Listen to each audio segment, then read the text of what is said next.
আজকে এই তাফসিরুল কোরআনুল কারীমের মাহফিলে আসতে পেরে আমরা সকলে খুশি না বেজার?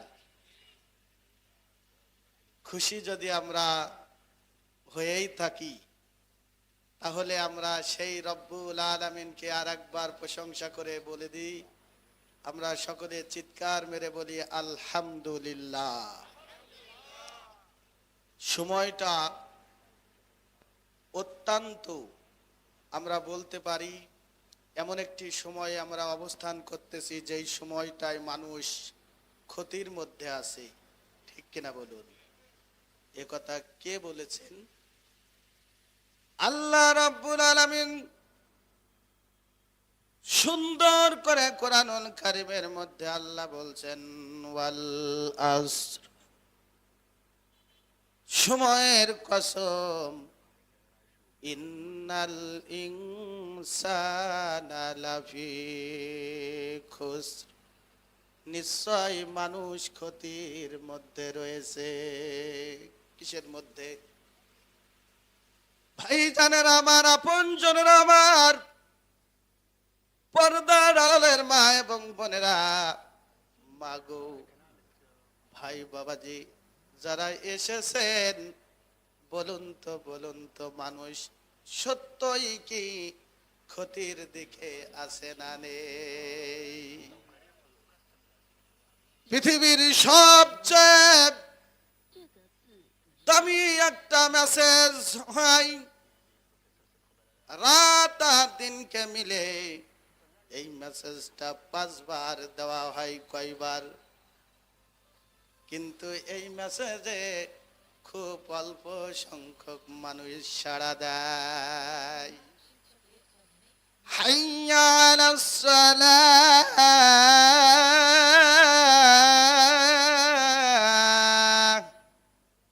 আছে না? এমন কথা আপনারা শুনেছেন?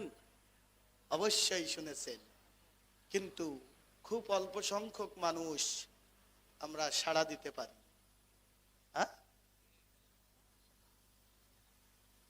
এখান থেকে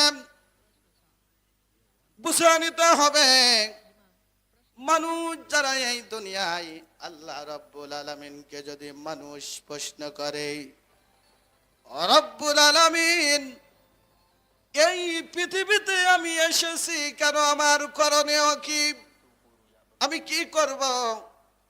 আল্লাহ রাব্বুল আলামিন সুন্দর করে বলেছেন ওয়ামা খালাকাতুল জিন্না ওয়াল ইনসা ইল্লা লিয়াবুদুন।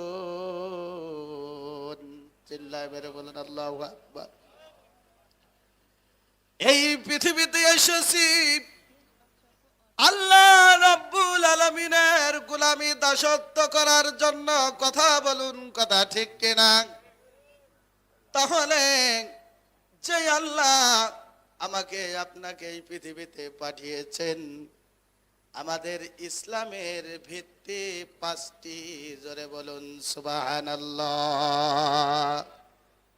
1 নাম্বার হলো কালিমা। যারা এই মহব্বতের কালিমাটি পড়েছে আমার সাথে বলুন লা ইলাহা ইল্লাল্লাহু মুহাম্মাদুর রাসূলুল্লাহ। 1 নাম্বার হলো যখন কেউ কালিমা পড়বে তার 2 নাম্বার দায়িত্ব এসে যাবে নামাজ। 2 নাম্বার কাজ কি? নামাজ। এই নামাজের মধ্যে যখন আমি আপনি এসে যাব, পৃথিবীর চলাফেরার মধ্যে কম বেশি আমার আপনার ভুল হতে পারে, ভুল হবে। আল্লাহ বলছেন যারা নামাজ পড়বে এদের সব ভুল থেকে এদের নামাজ এদের সঠিক বানিয়ে দেবে। বলুন সুবহানাল্লাহ। যারা নামাজ আদায় করেন, আপনি কি এই দুনিয়ায় তাদেরকে লক্ষ্য করে দেখেননি? নামাজ যারা পড়ে এরা অন্যের ক্ষতি করতে পারে না। পারে কি? দেখেন না, পৃথিবীতে সবচেয়ে যারা আলেম উলামা এরা কিন্তু ভদ্র। বলি সুবহানাল্লাহ। কেন ভদ্র? আল্লাহ বলেছেন, পৃথিবীতে যদি তোমরা সবচেয়ে ভদ্র মানুষ দেখতে চাও, দেখে নাও, এরা হলো আলেম সমাজ। বলি সুবহানাল্লাহ। এরা আমার আলেম। আলেমরা সবচেয়ে চরিত্রবান হয়। বলি সুবহানাল্লাহ। কিন্তু আমরা সেটাও ভুল বুঝেছি। কথা বলুন, কথা ঠিক কিনা? আল্লাহ রাব্বুল আলামিন বলেন, এই পৃথিবীতে আমি এমন কোন নবী পাঠাইনি যেই নবীকে এই জাতির মানুষ ঠাট্টা করে না। এমন কোন নবী পাঠাইনি যেই নবীর সাথে ওই নবীর জাতি তাদের সাথে ঠাট্টা করেনি, বিদ্রোহ করেনি, তাদেরকে এমনি ভাবে পাগল বলেনি। এমন কোন জাতি হয়নি। সকলেই এই সমস্ত অন্যায়ের মধ্যে তারা জড়িত ছিল। ঠিক কিনা বলুন ভাইয়ের আমার? তাহলে আমাদের সেই কষ্ট একটু আসতেই পারে, কারণ নবীদের যদি ঠাট্টা করার থেকে তারা যদি বাদ না যায়, আর আমরা তো সেখানে সামান্য কিছু। জোরে বলুন, কথা ঠিক কিনা? এজন্য আপনজনেরা আমার, আমি যে কথা আপনাদেরকে বলতেছিলাম, আল্লাহ রাব্বুল আলামিন বলছেন, ইন্নাল ইনসানা লাফি খুসর। নিশ্চয় নিশ্চয় মানুষ ক্ষতির মধ্যে রয়েছে। তাহলে কিভাবে তারা ক্ষতির মধ্যে রয়েছে? দেখুন, ক্ষতি, এই ক্ষতির মধ্যে তারা রয়েছে। আজকে এই মথুরাপুর গ্রামের উদ্যোগে যাই কুরআনুল কারীমের মাহফিল, এই মাহফিলে অনেক ভাই বাবাজি মা বোনরা আছে যারা কিন্তু আজকে এই কুরআনুল কারীমের কথা তারা শুনবে না। এই যে না শোনা, এই কথাগুলি যদি না শোনে, এদের জীবনের পরিবর্তন হবে না, হবে না। আর এদের পরিবর্তন না হলে এরা জান্নাতমুখী হতে পারবে না। ঠিক কিনা বলুন? এজন্য আজকের এই গ্রামে একটি তাফসীর দেওয়া মানে হলো মানুষ যেন কিছু আমল শিখে নাই। ঠিক কিনা বলুন? কিন্তু তারা ক্ষতির মধ্যে আছেন। বিভিন্ন টিভির সামনে, বিভিন্ন বাজারের সামনে যারা বসে থাকবে আর যারা ঢুকে পড়বে, আল্লাহ রাব্বুল আলামিন বলেন, কুরআনুল কারীমের কথা যারা শুনে নাই, আমি আল্লাহ রাব্বুল আলামিন এদের ঈমান নামক ব্যাটারিটা আল্লাহ রাব্বুল আলামিন বৃদ্ধি করতে থাকে। বলুন সুবহানাল্লাহ। এজন্য আপনজনেরা আমার, আমি আজকে এই তাফসীরুল কুরআনুল কারীমের মাহফিলে সংক্ষিপ্ত আয়াত তেলাওয়াত করেছি। আল্লাহ বলছেন, ফাইদা জাআতিস সাক্কা। অবশেষে যখন সেই কান ফাটানো আওয়াজ আসবে, এক সময় মানুষ কান ফাটানো আওয়াজ মানুষ শুনতে পাবে। ভাই গো, সেই দিন সিংহায় ফুঁক দেওয়া হবে।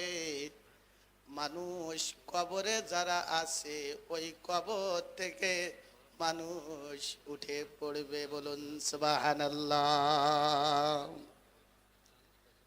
এমন একটি আওয়াজের মাধ্যমে আল্লাহ রাব্বুল আলামিন এমন আওয়াজ দেবেন। আচ্ছা বলুন তো, আল্লাহ পৃথিবীর আওয়াজের কাছে আল্লাহ রাব্বুল আলামিন শ্রেষ্ঠ আওয়াজ দিতে পারবে কি পারবে না? পারবে? এই যে ভূমিকম্প আপনাদের দিকে হয়েছিল, বলেন বলেন, এই মথুরাপুর গ্রামের সকল মানুষ যদি চেষ্টা করে, এই জায়গাটুকু মাহফিলের যতটুকু জায়গা আছে এতটুকু আমরা কেউ নড়াতে পারবো? কিন্তু তিনার যে ক্ষমতা, আল্লাহু আলা কুল্লি শাইইন কাদির। চিৎকার মেরে বলুন আল্লাহু আকবার। আপনজনেরা আমার, আপনাদের কষ্ট হচ্ছে না তো? সব ক্ষমতার মালিক আমার আল্লাহ, একমাত্র আমার আল্লাহ রব্বুল আলামিনের ক্ষমতা। তিনি এত বড় আওয়াজ দেবেন, যে আওয়াজ শুনে মানুষ যারা কবরে ছিল এরা উঠে পড়বে। এরপরে আয়াতের মধ্যে আল্লাহ সুন্দর করে বলছেন, ইয়াউমা ইয়াফিরুল মারউ মিন আখি। চিৎকার মেরে বলুন আল্লাহু আকবার। কোরআনুল কারীমের যারা আয়াত শুনবে, খুশি হয়ে আল্লাহু আকবার যারা ধ্বনি দিবে, আল্লাহ রাব্বুল আলামিন তাদের জীবনের গুনাহ মাফ করতে থাকবে। সুবহানাল্লাহ, সুবহানাল্লাহ। এজন্য আল্লাহ রাব্বুল আলামিন সুন্দর করে এরপর আয়াতে বলছেন, সেদিন মানুষ পালাতে থাকবে নিজের ভাই। কে? ভালো করে বুঝবেন। অনেক ভাই বাবা যে আছেন, মাহফিলে আসেন, 3 ঘন্টা ভালো আলোচনা করার পর এক জায়গায় তো মনে করেন বক্তা আলোচনা করছে, এমন সময় শ্রোতা কান্না শুরু করেছে। প্রায় 3 ঘন্টা আলোচনার শেষের দিকে এসে শ্রোতা ইউসুফ জুলাইখার ঘটনা ধরেন। তো বলছে, শেষ দিকে এসে বলছে, হুজুর 3 ঘন্টা আলোচনা শুনলাম, কিন্তু জুলাইখা কি বেটা মানুষ না মেয়ে মানুষ? কথা বোঝেননি? জুলেখা কি বেটা না মেয়ে এখনো বুঝতে পারেনি। আলোচনা কয় ঘন্টা শুনেছে? দেখছেন আমাদের অবস্থা কিন্তু ঠিক তাই, ঠিক কিনা বলুন? মাহফিল দেওয়ার পরে কি কি ঘটনা ঘটে, এই মূল বিষয়গুলো যদি আমরা তুলে না ধরতে পারি, তাহলে তো আমাদের সামনের জীবন ভালো হওয়ার কোনো সম্ভাবনা নেই। এটা শাবান মাস, কোন মাস? রমজানুল। এমনি ভাবে রজব মাস থেকে আল্লাহর নবী আমার দোয়া করতেন, আল্লাহুম্মা বারিক লানা ফি রজব ওয়া শাবান ওয়া বাল্লিগনা রমাদান। চিল্লা বলি সুবহানাল্লাহ। আপনজনেরা আমার, আজকে এখানে অনেকজন বসে আছেন, আমরা অনেক মানুষ এমন বসে আছি যে আমরা এই কথা এখনো একবারও বলতে পারি নাই। অনেক মানুষ আছে না নাই? এখানে আছে না? আল্লাহ, আমি রজব মাস পেয়েছি, রব্বুল আলামিন এই মাসের মধ্যে কোনো অন্যায় করব না, কোনো অত্যাচারে জড়াবো না। আল্লাহ, আমি আবার শাবান পেয়ে যাব, পূর্ণাঙ্গ প্রস্তুতির মাস এসে গেছে। আল্লাহ